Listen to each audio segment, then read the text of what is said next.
Project Blue is the new format for Flesh and Blood that people can finally stop bitching about the price of Fyendel Spring Tunic and Command and Conquer. Now, in all seriousness, yes, I think that is what this format is aimed to do. I think it is going to be the eternal answer from Legend Story Studios on X, Twitter, and Blue Sky, or whatever have you, when people say, oh, card price is too much money, I don't think LSS made the right business decision. It's like, Project Blue. Just send them to Project Blue. This is the answer to people complaining about card price overall and if the game is too expensive. Now, do those people have good points, bad points? Yeah, there's all gray areas and what have you. Some of them have like legitimate points around certain cards. I'm not gonna say that they have completely bad points, right? But at the same time, like, capitalism is a thing and Legend Story Studios needs to make money to fund their game, and card prices have to be big, and you know, they wane and flux and whatever have you. It's another subject. I want to talk about Project Blue, the budget format of Flesh and Blood. Now, if you want to learn about actual interesting things about it and how to play and really play the game, right, you're going to go to Sloop Doop's channel, you're going to go to DM Armada, Ashen Wings, and like Dice Commando. You're going to go to those channels. I'll put links down below in the description of this video to learn how to do that. If you want to hear someone overanalyze the shit about this format without knowing a single thing about it and really not knowing too much, but understanding the grand scheme of Flesh and Blood, then this is the video for you. Now, overall, my view on formats is you have to answer the why, right? When you have a new format of your game, you're essentially saying this is a suboptimal way of playing our game, right? Because the most optimal is classic constructed. That is what the game is developed around, that and draft and everything. But classic constructed is the core game mode that is meant to be played with the cardboard, right? Now, if you have other formats, you have to say, okay, this is a less optimal way of playing the game, and why? Why are you making that format? So a lot of the formats thus far are very easy to say, right? Like Living Legend. Hey, do you want to play with busted cards? And do you want to play with just, all the best heroes of the game that have, gotten their Living Legend points and ever have you? There's a format for that, right? Do you want to play quicker games? Play Blitz, right? That's the why behind Blitz. Especially with game stores, you can have 3 classic constructed games or 5 Blitz games in the same amount of time. And that ratio might be different, but long story short, more Blitz games than classic constructed in the same amount of time. That's why you're playing Blitz, right? You have UPF, where if you like Commander, this is Commander in Flesh and Blood, right? Just copy paste. So, that's the why behind that. If you like the social dynamic, I hate it, personally. I do not like that social, political stuff.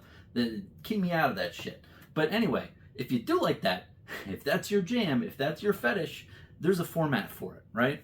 So when you come to Project Blue, I think first and foremost is money. It costs less. We are dealing with common and rare cards that are a lot cheaper than legendaries and marvels and whatever have you, majestic cards as well. Mainly majestic and legendary cards, right? Those are the two big money points, and those cards are not viable in this format. It's only common and rares. So it's definitely catering to those individuals. However, I think this format also caters to new players, right? People are trying to get into Flesh and Blood, and that might be the money aspect of what is going on here. They don't want to spend a lot of money for something that they don't understand what it is and don't even know if they like it or not, right? If they are a new person who hasn't tried Flesh and Blood but are interested, they don't want to shell out like $200, $300 for some big competitive deck. They just want to put in like 20 bucks, play in a quick tournament and see if they like it, right? And that's where Project Blue comes in, and it's good for that. The thing that I think that is also catering to these people is time and education, right? I think there's 3 main aspects that I think this format should cater to. Is people with low money, low time, and low education. And let me break that down for you. Money is easy. They don't have money, like they can't afford it, or they can afford it, but they just don't want to, right? That is the money aspect, right? And sometimes with the money aspect is you have to prove that this is a fun game in order for someone to be like, yeah, I want to shell out more money, right? They don't want to spend that much money is the first key point. The next is time. They don't have that much time to play the game. And playing the game means they don't have enough time to, construct decks and what have you, and check out the meta and the ban list and what have you, and all that bullshit, right? They don't have as much time. And what also affects with time affects the education. Now, I have been, slamming my face into the computer looking at the Fab2CG site for the last 5 years. My education on Fab2CG and all the inner workings is a lot higher than your normal person, right? And I know a lot more about the metas and the breakdowns and everything like that. But even myself, education also encompasses if you're good at something, right? It's not just have you spent the time needed to be educated. It's are you an intelligent individual with the neurons and the brain cells? And a lot of times I'm smooth brain, especially when it comes to creating decks and making really good meta decks, decks to fit a meta and everything. I am not good at that, right? And it's a very small subset of people who are really good and they're really high, intelligence individuals who can look at the whole card pool and know what is good with what and make and construct a really powerful deck, right? So that's the third aspect here that I think Project Blue should cater to, in my opinion, right?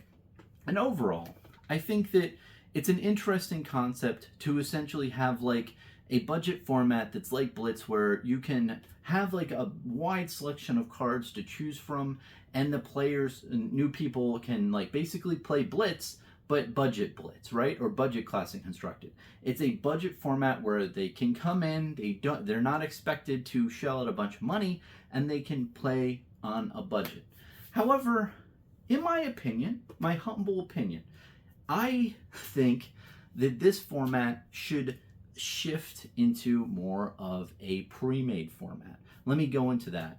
And overall, before I go into that idea that I have, I want to say overall, I think that this is a good idea to have a budget format of Flesh and Blood. The main and foremost reason, like I said in the beginning, and I know I said it comically, but legitimately, anytime Legend Story Studios gets any complaints about card price, they can literally point to this format and say, this is the format if you want to play Flesh and Blood competitively on a budget, that's what you go to, right? And like that's the realm that we made it for, right? And you could argue, I think Legend Story Studios could be a little tricky here and say, well, you can't play certain cards like Spring Tunic, but because it's a budget format, it has power crept a lot of the common and rare cards up. So cards that you'd normally not play in a higher, classic constructed now are more viable in this format, right? And it gives new life and breadth of vivaciousness to cards that normally are shitty, but now they are good and you want to play them because you don't have as much options of the good stuff, right? That's, I think, the spin that they could do. It breathes new life into underrepresented cards and whatever have you. If someone says, well, I want to play with the Tunic still, it's like, we'll play Blossom of Spring. It's not as good in Classic Constructed, but now it's really good in Project Blue. So I think that that's the spin you can put it on it. If someone is continually hammering and say, well, I still want to play the expensive cards, you can just say, well, you can play with other cards that are not good in Classic Constructed in this format, and also you can play on a budget and it's competitive and you have it in events and whatever have you. I think it is legitimately, Project Blue is the eternal answer for people bitching about card prices. So overall, that within itself, I think is a terrific idea to make a format around, right? So you have an answer, because that's been going on since the dawn of time, like the last 5 years. We've seen all this, verbiage along that lines, and no matter if it has merit or not, it's still something it's nice to have a really easy answer to, right? So anyway, that's my overall thoughts about the format thus far. Now, let me go into my idea of having this format be more of a pre-made format. What does that mean, Bronson, right? What that means is every hero would have one deck that it has like the set of cards with the sideboard, right? You have like 10 sideboard cards or whatever. And that is the only deck that you can play.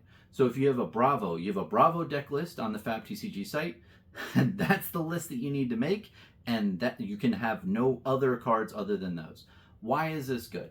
Because a lot of times it's very hard to balance the heroes in general. So you have to, let's say, have a ban list, which is what Project Blue has.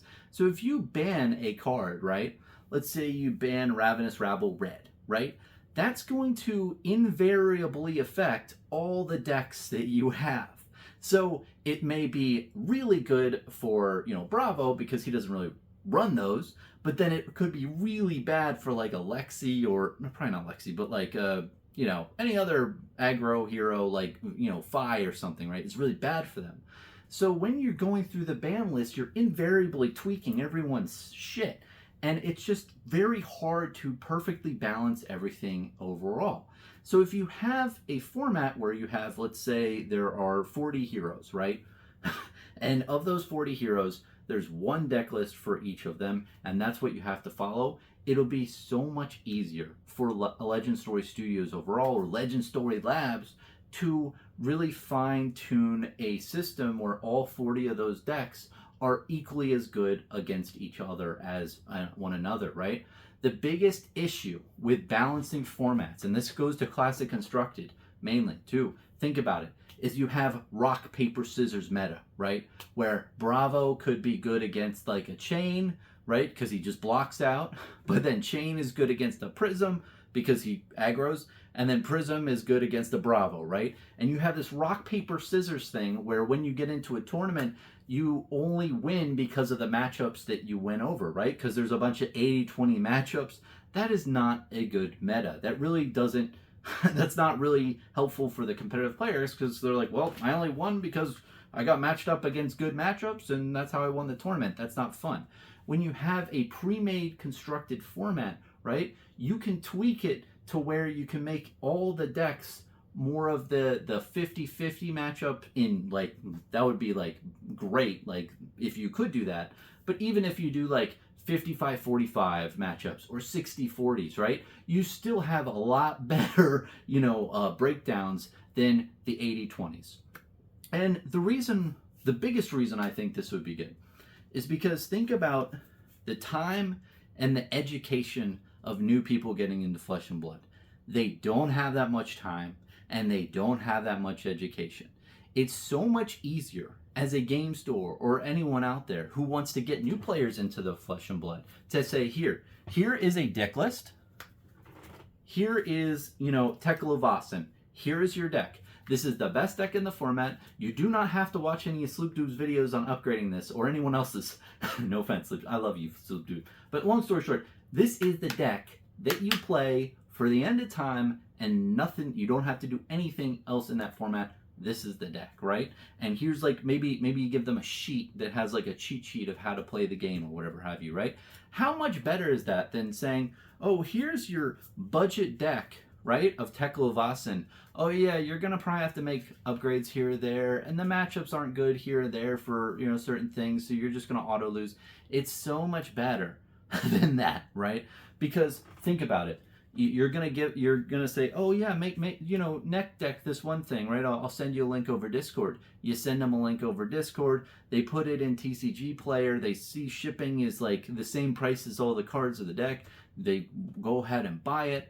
They play the deck in locals, but then they don't do good, and they're like, well, wait a minute, maybe it's because of me. Maybe I didn't use the right net deck to use, or whatever have you, right? You don't want to put it on them to do all that bullshit of like making sure that they're up to date with the ban and restricted, and even with the net deck, because the net deck could be outdated and maybe some cards got banned, so you have to go there, you have to make sure it's compliant and all this stuff. It's too much stuff that they have to do, right? It's so much better to say, hey dude, here's your deck. This is the only deck you'll need, right? Or this deck is good for basically eternity. Now, you could also have things where you make little tweaks, right? Like, let's say you really, really, really, really need to add in or remove a card in a deck to make things, better. You can do an update every year or something, right? But overall, it should relatively stay the same. And that's what I think is the biggest thing that will get people into playing Flesh and Blood, right? It's not playing the game of constructing a deck, it's the art of actually playing the game. The game of Flesh and Blood is the good part about Flesh and Blood.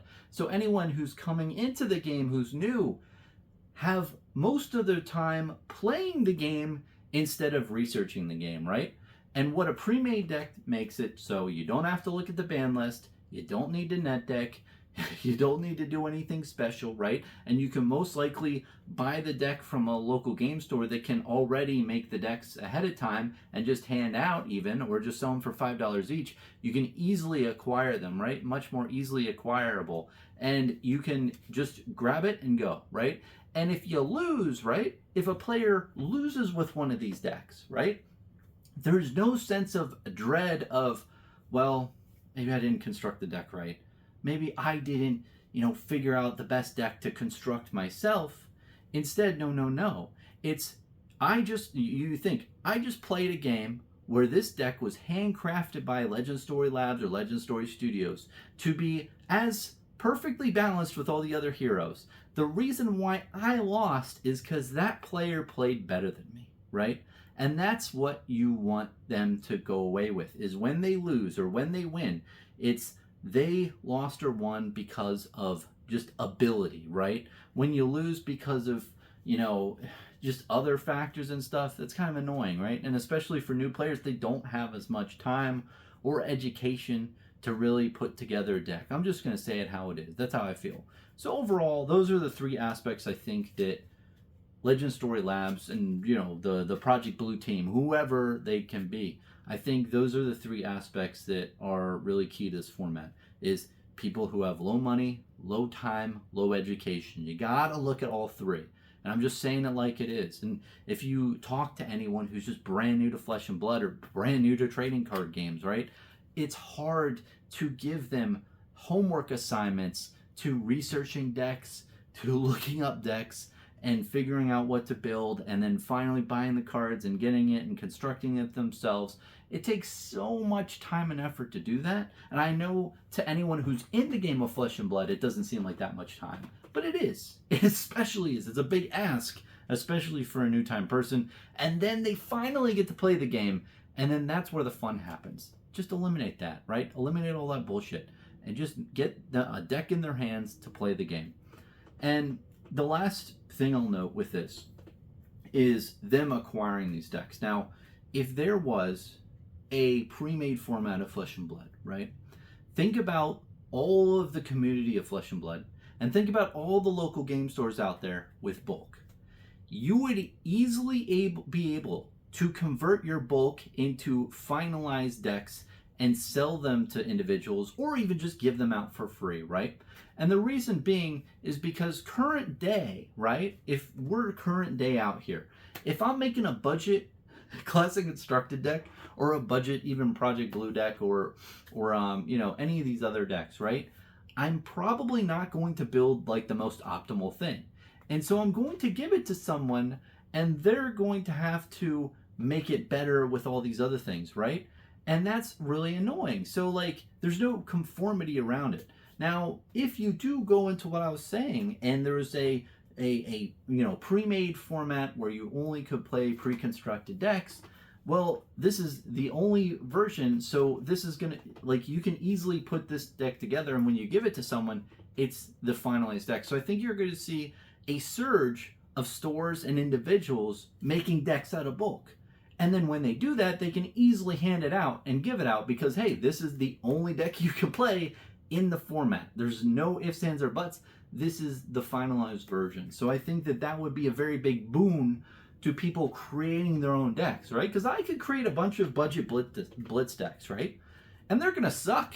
And if I give them out to a person, they're going to take it to their LGS, and they're going to get face stomped into the ground by some $800, assassin deck, right? They're just gonna get completely obliterated, right? So, and that's not a fun feeling.